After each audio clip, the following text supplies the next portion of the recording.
Last time on the Skip and Josh podcast. My daughter was in Toronto this weekend. She saw you Yes. last 2 nights ago. I saw her for 20 minutes. She That's was here it? the whole weekend in the building where I live, and I saw her for 20 minutes. All she wanted from me was my Wi-Fi and a bowl of ice cream. That's it. Oh, and an Advil. You're listening to the Skip and Josh podcast with Skip Sherman and Josh Obadia.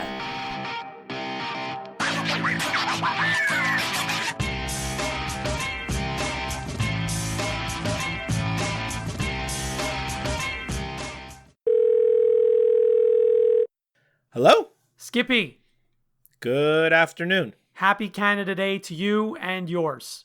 Yes, happy Canada Day to all our Canadian listeners. And happy 4th of July to all our American listeners, later in the week. By the way, full disclosure, Mhm. Russia just beat Spain a few minutes ago. I was watching, Bracket buster, if there ever was one. I guess. I mean, I find it hard to think of the World Cup in terms of brackets.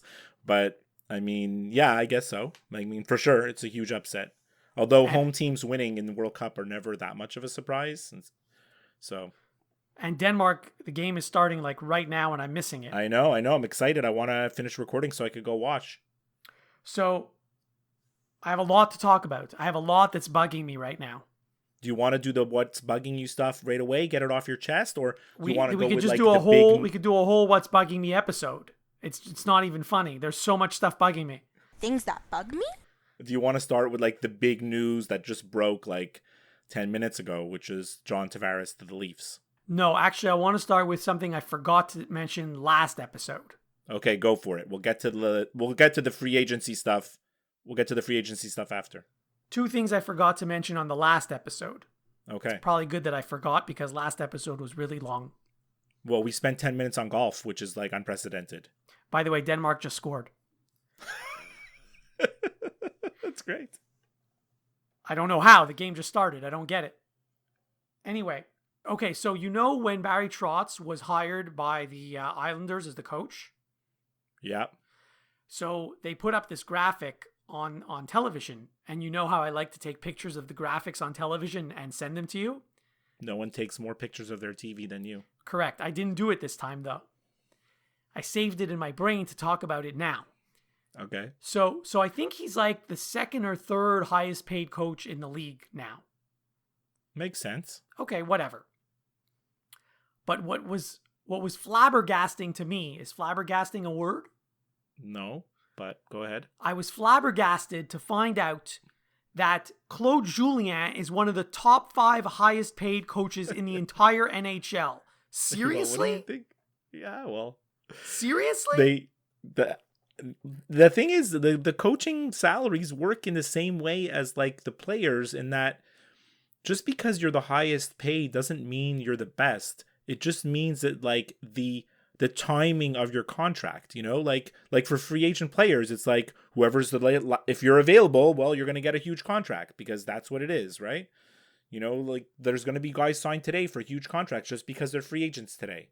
But when the Canadians hired Julien, it's not like he just won the cup a few weeks earlier. No, they probably overpaid him, and they wanted to make sure he was going to come, I guess. He had just been fired. Where else was he going to go? I don't know. They could have offered him free chocolate bars for a year. He would have came. Yeah. Well, look, he's going to be the coach for sure for the next 4 years. And the team's going to suck for those 4 years, and then they'll fire him. So that's one thing I forgot to mention on the last episode. Another thing I forgot to mention, the NHL handed out their awards. And forget about whether the show was a good awards show or not. Right. They had a magician hosting the show. I'm not even going to get into that. No, I thought that it was the players that mostly kind of self-hosted it, no? Yeah, and it was terrible because they don't know how to host a show. Especially Canadian hockey players, they're so stiff, right? Yeah, you need someone hosting a show who knows how to be in front of an audience, be in front of a crowd, and MC a wedding or something like that. Yeah, But here's the thing. So I was stunned when I found out that Taylor Hall won the MVP. Well, it was a weird season because the MVP in the National Hockey League mostly, for the most part, and especially in our lifetime, kind of picks itself. It's when the MVP is awarded, you're never surprised. You kind of I was surprised. I know you kind of already know who the MVP is going to be, even like before the awards. It's like it's usually very obvious, mostly because we've had so many superstars over the last our lives. You know, like going all the way back to Gretzky, Lemieux. You know, like and then now Crosby, Ovechkin, yeah. I mean, he had the best year. No, he didn't though. Here's the thing: not only was I surprised that he won the MVP, I'm surprised at the 3 finalists. It was Taylor Hall, Nathan MacKinnon, and Anze Kopitar. Right. So Anze Kopitar wasn't okay. So, first of all, let me throw some numbers at you because all that matters are the numbers. You cover up the name and you look at the numbers. All that matters to you are the numbers. Correct. But all that matters, you don't have a vote. So all that matters to the voters is not just the numbers. I should have the only vote. Listen to who would be my finalists. First of all, it would have been Connor McDavid, Claude Giroux, and Nikita Kucherov. And I know what you're going to say. You're going to say that the Oilers didn't make the playoffs. I don't care. But you cannot argue about Nikita Kucherov being an MVP candidate because his team did make the playoffs, and he was one of only 3 players to get 100 points or more. Yeah, no, he should have been definitely in the top 3. Okay, next thing I want to tell you, let's compare Taylor Hall, the guy who did win the MVP, to Connor McDavid, the guy who wasn't even nominated. So, McDavid had more goals than Hall. McDavid had more assists than Hall. McDavid had more points than Hall. And here is my favorite stat of them all. McDavid had 20 power play points, while Taylor Hall had 37 power play points. So right there alone, Taylor Hall doesn't deserve to be the MVP.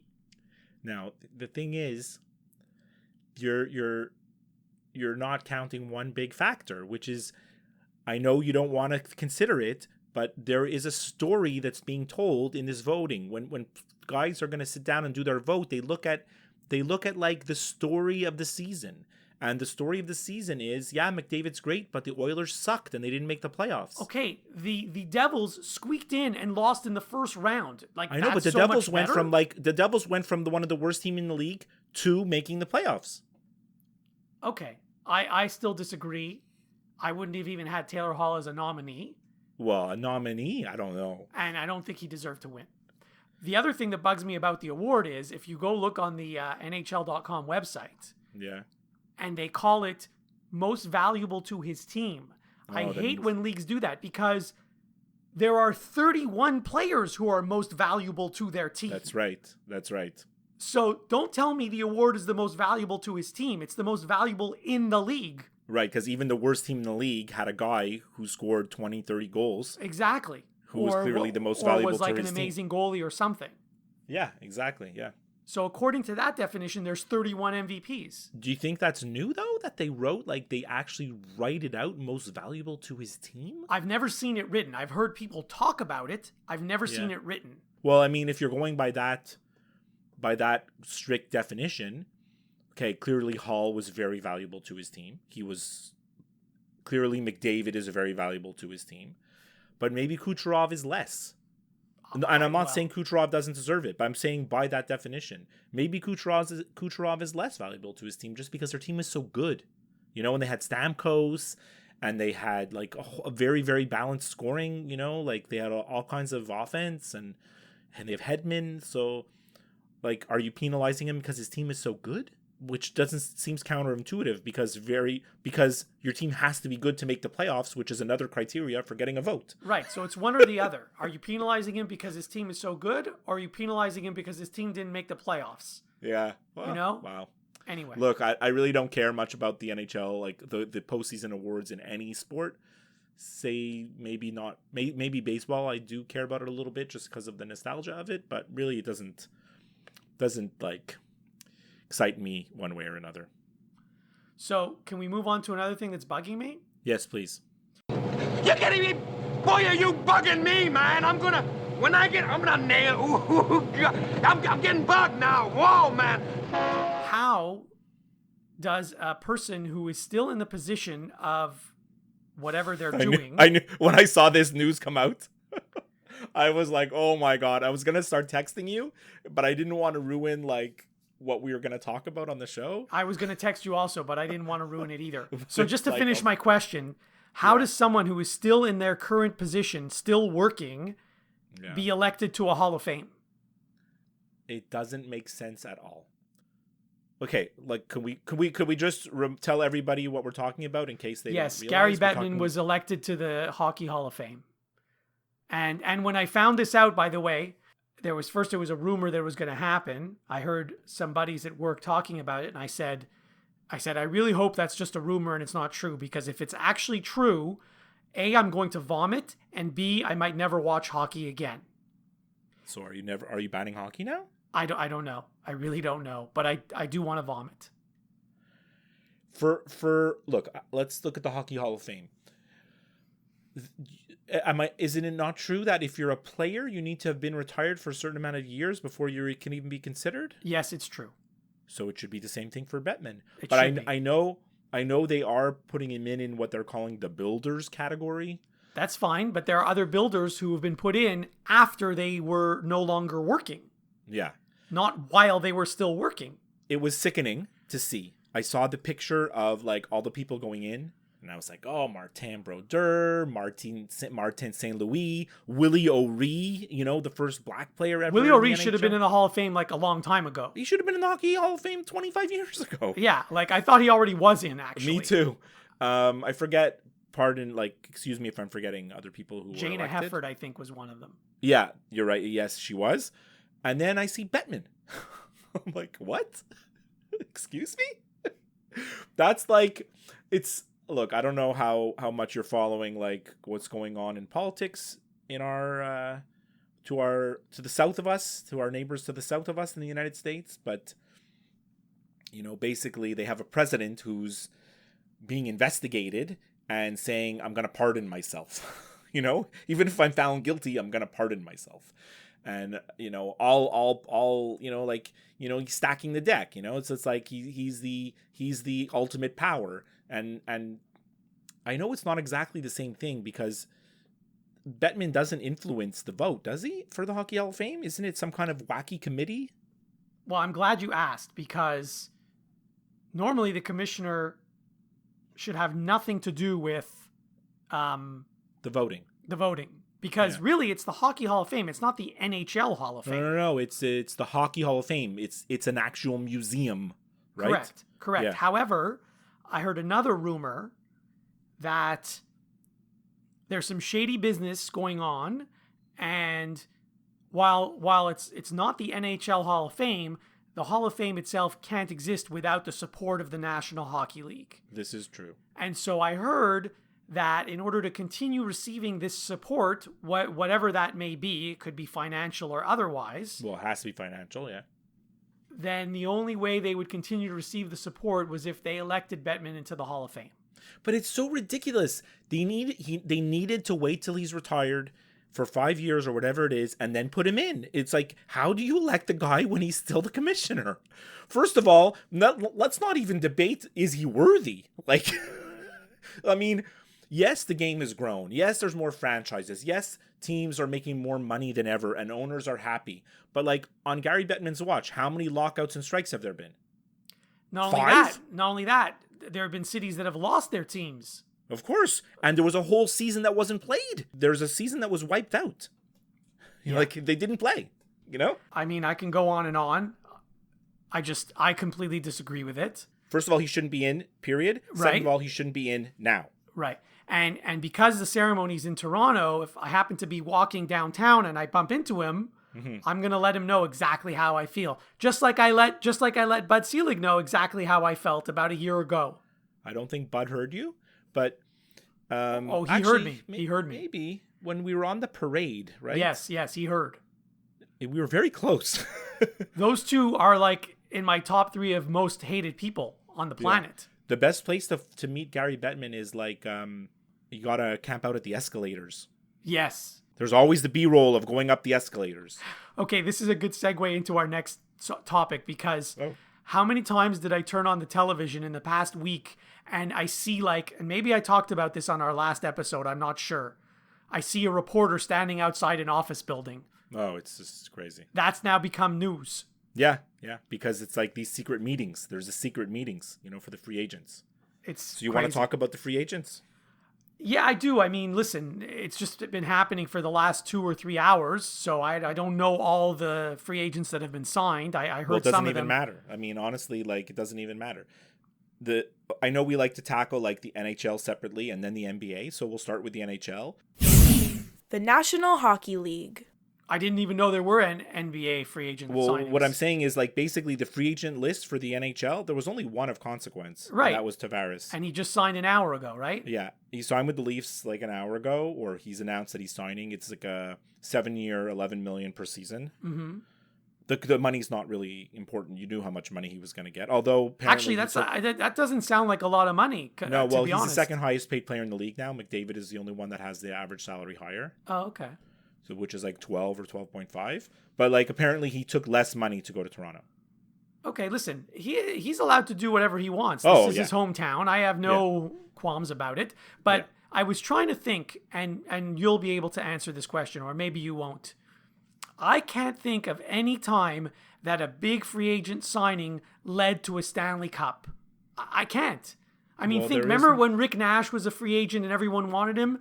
They didn't win the Stanley Cup. No, he's the most overrated player of the generation. No, I know, but I mean, let's say 10 years ago when he was still good, but there hasn't been many big free agent signings like this. Like Stamkos, because you know the rules in the NHL, you need to be of a certain age, right? Yeah. So the free agents tend to be older a little bit. Tavares is at a little bit of an exception. He's 27. You're right. Like Stamkos was the last one that was going to be a free agent, and he ended up going back to Tampa. Right. Right. Other than that, I mean, like I'm talking about going back to like when Jagr signed with the Capitals, you know, like that didn't do any good. No, I know. And if you look, like the teams that have won the Stanley Cup in the last 10 years, the Blackhawks, they never had a big free agent signing in the offseason. No, when the Kings won core. Those Stanley Cups, they never had a big free agent signing in the offseason. The Penguins, they acquired Phil Kessel in a trade, but they didn't have any big free agent signing. Who just won the Cup this year? It was Washington. They didn't have a big free agent signing. In fact, the Capitals let a big free agent go, and it helped them. They shipped, they didn't ship, but they let the Canadians sign Carl Alsner, which was the smartest thing the Capitals could have done. The Capitals did get Oshie a couple years ago. That's true. That's not on the scale of Tavares. That's not even But it close. didn't lead to a Stanley Cup in the following season. I mean, it didn't. eventually did. So, okay, fine. So, I mean, you're not on Twitter as much as me, but like... I'm not on Twitter at all. Like, Twitter's blowing up. All the Toronto fans are ecstatic, as they should be. Like, you know, the Leafs are like this huge, long-suffering... Leaf fans are this huge, long-suffering fan base. I have no sympathy for them just because I'm in Montreal, which is, you know, unfortunate.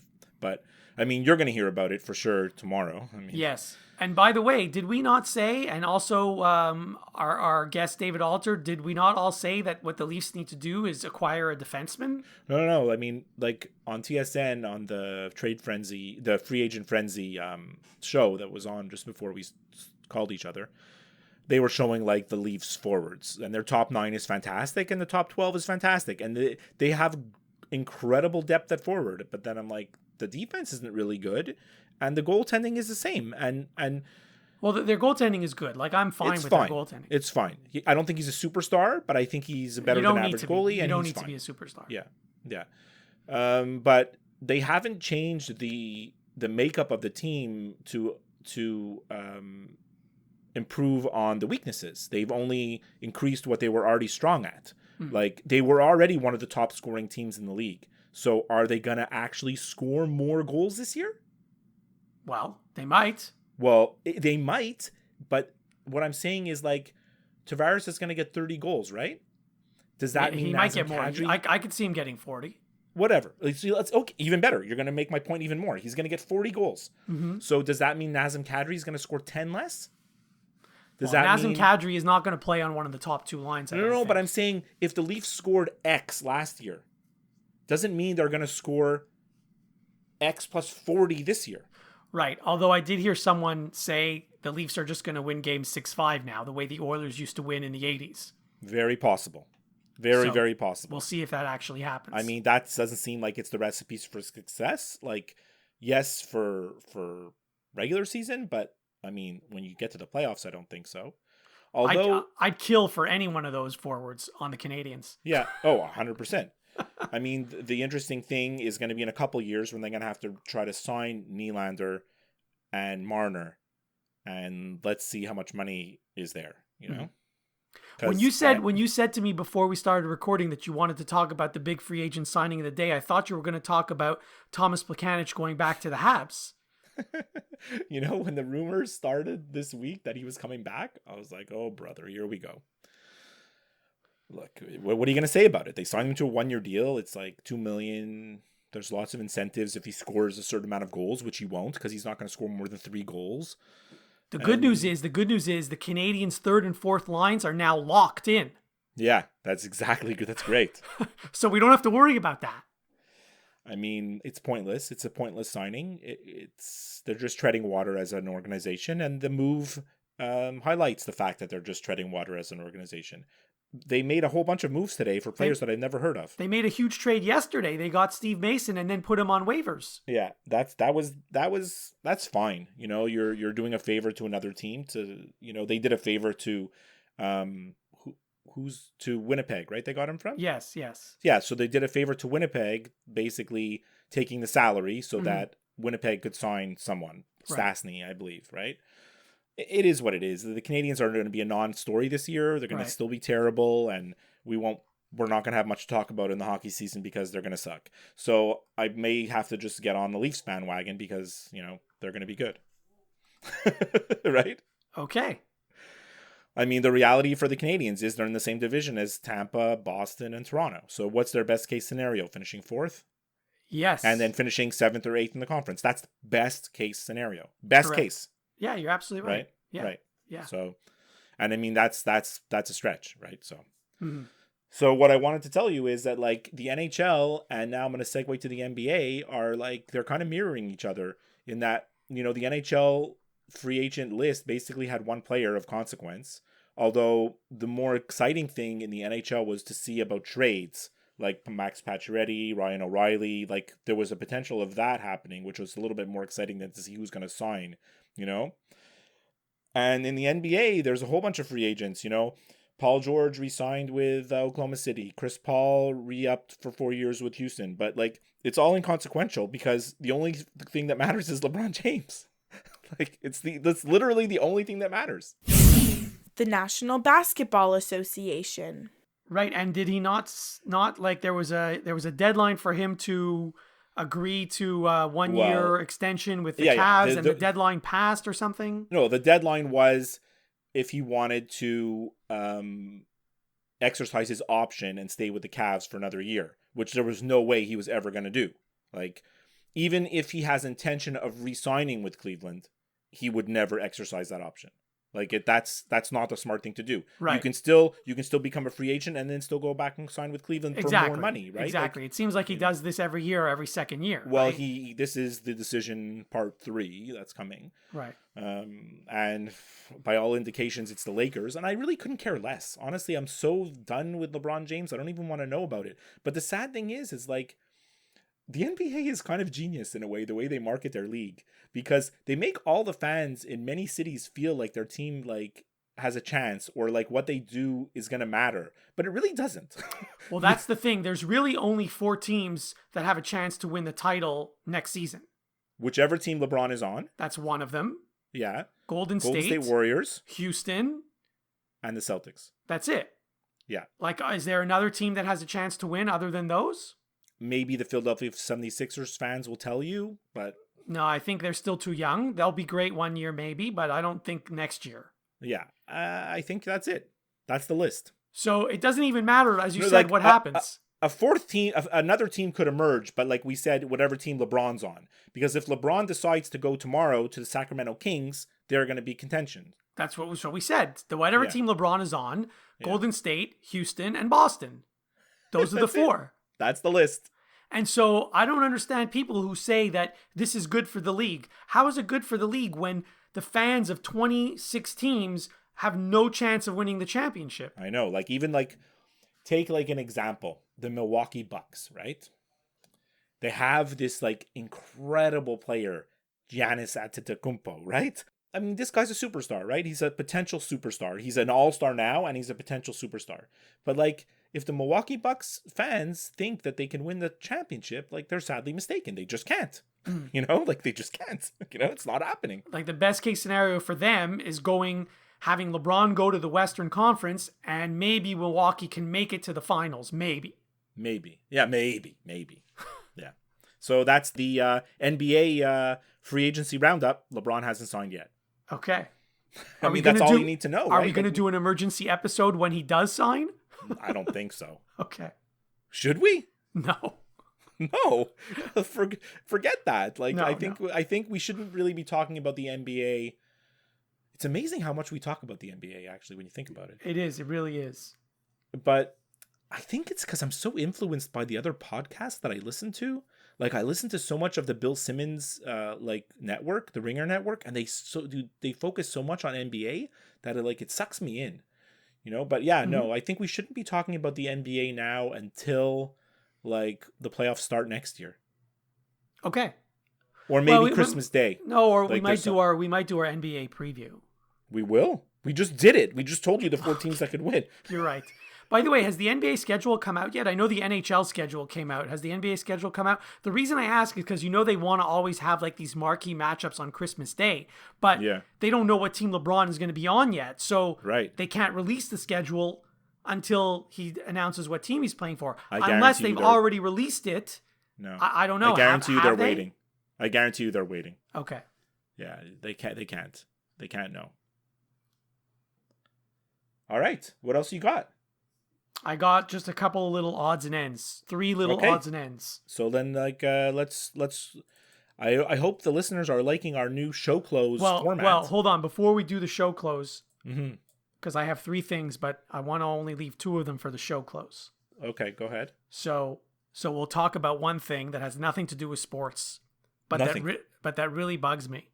Oh, but so it's like what bugs me at the beginning, and then we talked about the free agencies, and now what bugs me again. It's a whole what bugs me episode. We should just rename the show. Actually, it should be. We should consider renaming the show to what bugs me. So you go to restaurants. Yes. Do you pay with your credit card? Not really. I use my debit card. Okay, but you pay with that machine that they bring to the table. Oh, yes. Okay. So while I really like the machine and the convenience of it, I don't want to have to find, 37 cents or 82 cents or whatever in my pocket to pay. It's you just tap the card and whatever it is. It's great. I like the convenience of it, especially that they bring it to the table. However, what bugs me is the whole tipping thing. Now, I'm not talking about whether to tip 15% or 18% or 20%. Oh my God. I know exactly where you're going with this. Yes. I've been thinking about this for 3 years. Go ahead. So you can tip whatever amount you want to tip. Some people tip based on the service they get. Some people just give the same tip no matter what. That's fine. I don't care about that. Yeah. What bothers me is 2 things. Number 1, lately I've been going to restaurants where, some of them, they'll tell you, how much would you like to leave a tip? Yes. Would you like to leave a percentage or a dollar amount? I say percentage. And then when you say percentage or dollar amount, it says, okay, what amount? And you type in the amount manually. I like that. What I don't like is some restaurants, they just give you a multiple choice of preset percentages that you can leave as a tip. And, one of them is 15, one of them is 18, and one of them is 20. Again, whatever you want to leave is fine. But what bothers me is the default amount, the first one, is 20. And if you want to leave 18 or 15, you have to do something in order to sort of override that. And sometimes it's, you don't know which button it is because all these machines are different.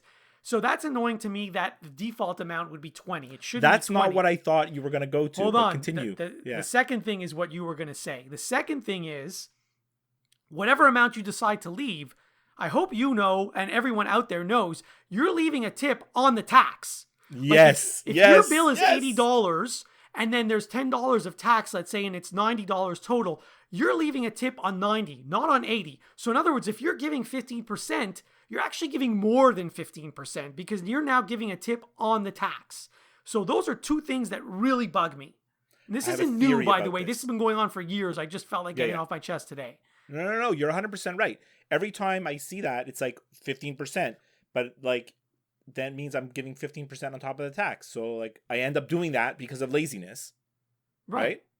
And then really what I should be doing is calculating how much I want to give and give the dollar amount instead of the percent. Correct. But who does that? But they suck me in just like they want to. That's the plan, right? Yeah. Yeah. Now I have a theory about those machines. My theory is, now look, American listeners, which make up about more than half of our audience, I believe, or about half, the tax burden, like the taxes that they pay when they go to restaurants, it's not the same as us.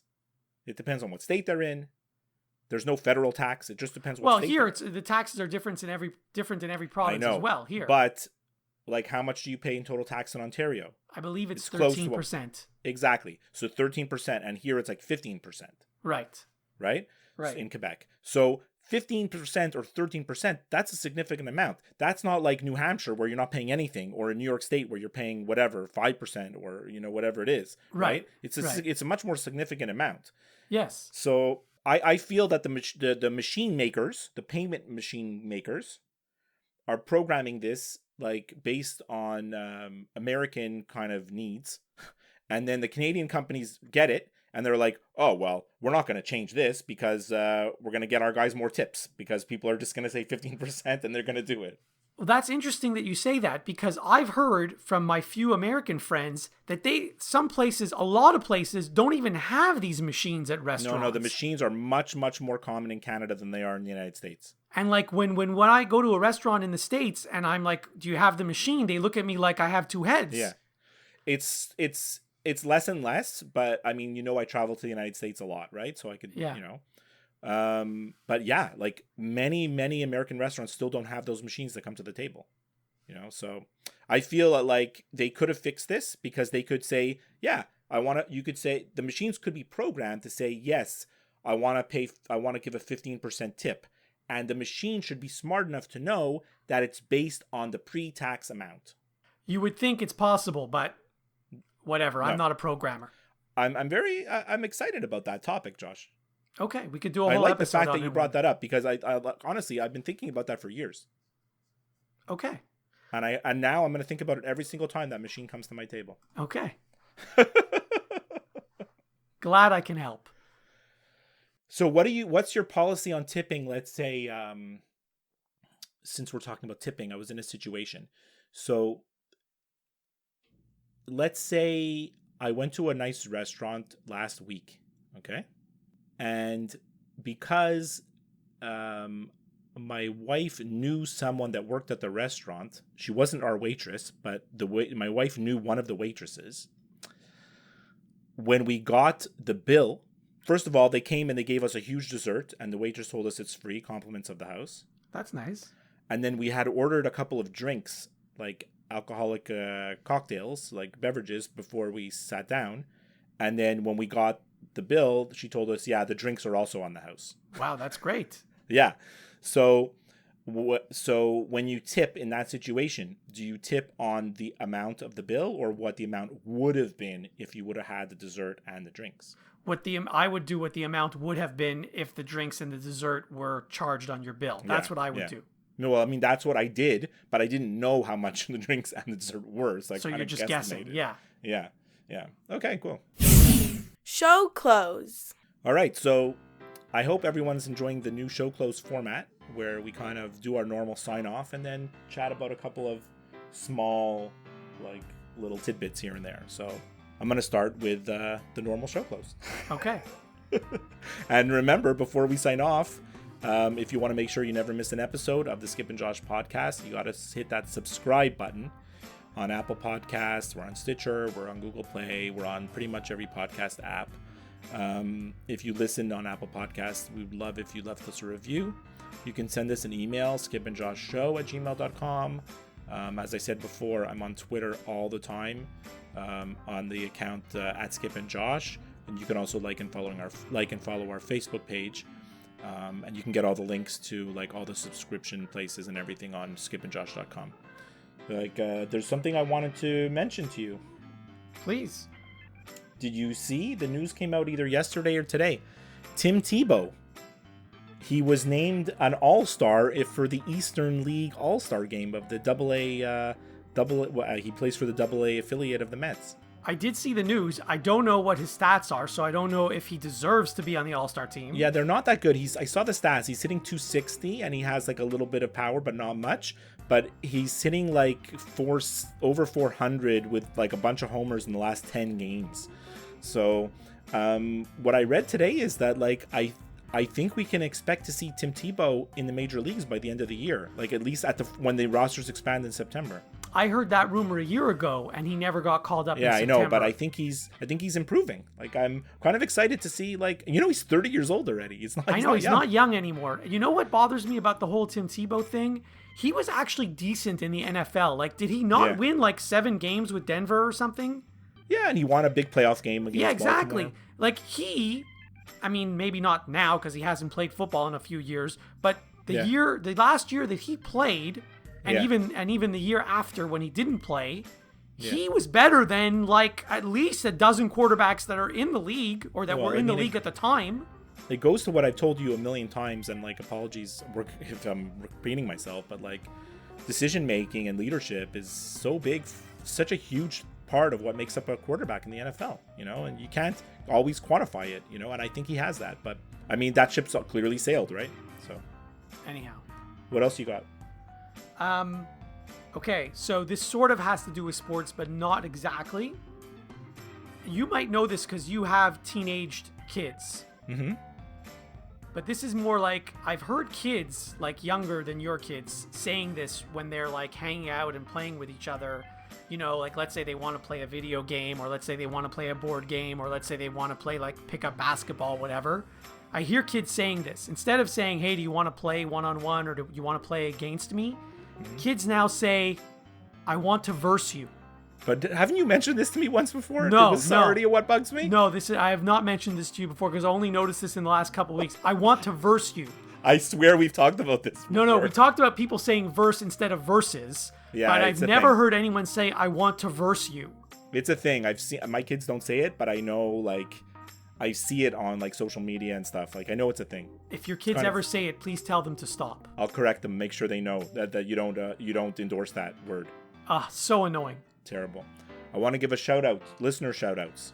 I want to give a shout out to Cheryl DeLiva, who lives out here in Montreal with me, who I found out is an avid listener of our podcast. And when I saw her, she told me, I listened to all your episodes, and I was surprised because she actually knows nothing about sports. But she used to know nothing until she started listening to this show. Exactly. Now she can speak educatedly about sports. She told me, even though I don't know what the hell you guys are talking about half the time, I still enjoy listening. So I was like, wow, that's really cool. Thanks for listening, Cheryl. Yeah. So here's another thing I want to talk about. This has nothing to do with sports. When's the last time you went to the store to buy a birthday card or an anniversary card or any kind of greeting card? I don't know, like within the last 3 months, I guess. Okay. I don't know what happened or when this happened, but you used to be able to get a card for like $2, $3. Yeah. No. Now it's like $5 minimum. $5. You walk into these stores, you're not leaving that store for at least $8. I know. For a card. It's a piece of paper. It's $8. The person you're giving it to is going to look at it for 30 seconds and never look at it again. It's $8. Sometimes I've seen cards for $12. It's retarded. When my kids were little, like you remember, I used to tell you there was like a birthday party every weekend, right? Mm-hmm. Someone had a birthday party to go to. And you used to, like, the rule of thumb is you give like a $20 gift, ish, 25, whatever. And my wife was always like, I'm not buying a $5 card for a $20 gift. No, I agree with your wife. Yeah, so we used to have a stash of cards from the dollar store.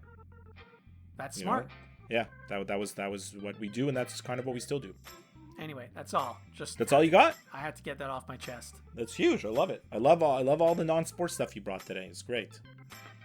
All right, I'm gonna go watch the end of the Croatia-Denmark game. Yes, me too. I'm gonna put on my Denmark jersey. Yeah, it's great.